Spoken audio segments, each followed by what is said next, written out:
យប់នេះភ្លៀងធ្លាក់តិចតិចភ្លើងទីក្រុងភ្លឺស្រស់ម្លេះកែស្រានៅលើទីនចិត្តខ្ញុំដើរទុំលេងរូបអូននៅក្នុងចិត្តមិនព្រមចេញពីខួរក្បាលពេលខ្ញុំបិទភ្នែកម្ដងណាសំឡេងអូនលាន់លឺឡើងវិញខ្ញុំមិនមែនខ្លាំងដូចមុនមិនអាចញញឹមបន់លំចិត្តដែលធ្លាប់គិតថាឈប់ថ្ងៃនេះសល់តែភាពស្មោះស្ម័គ្រយប់នេះខ្ញុំចង់ស្រវឹងឲ្យភ្លេចរឿងយើងឲ្យអារម្មណ៍ឈឺចាប់លងបាត់ក្នុងអាកាសយប់នេះខ្ញុំចង់ស្រវឹង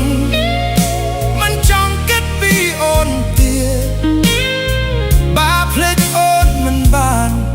សូមឲ្យស្រវឹងជំនួ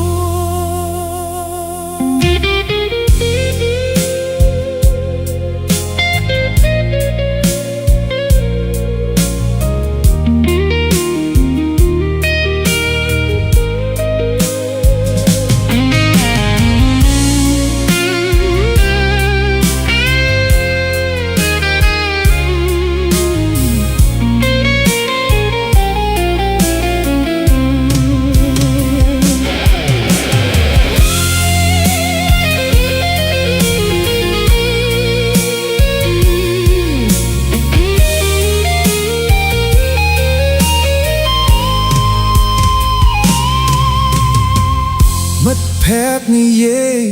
លួងលោមថាពេលវេលានឹងព្យាបាលតែពេលវេលារាល់យប់ធ្វើឲ្យខ្ញុំឈឺជាងមុនកាយស្រាទី3មិនអាចលៀងស្នាមចិត្តទូស្រវឹងប៉ុណ្ណាក៏ដោយអូននៅតែច្បាស់ក្នុងចិត្តបើអូនមានអ្នកណាថ្មីសូមឲ្យគេស្រឡាញ់អូនខ្លាំងខ្ញុំសុខចិត្តជាមនុស្សសំណេះ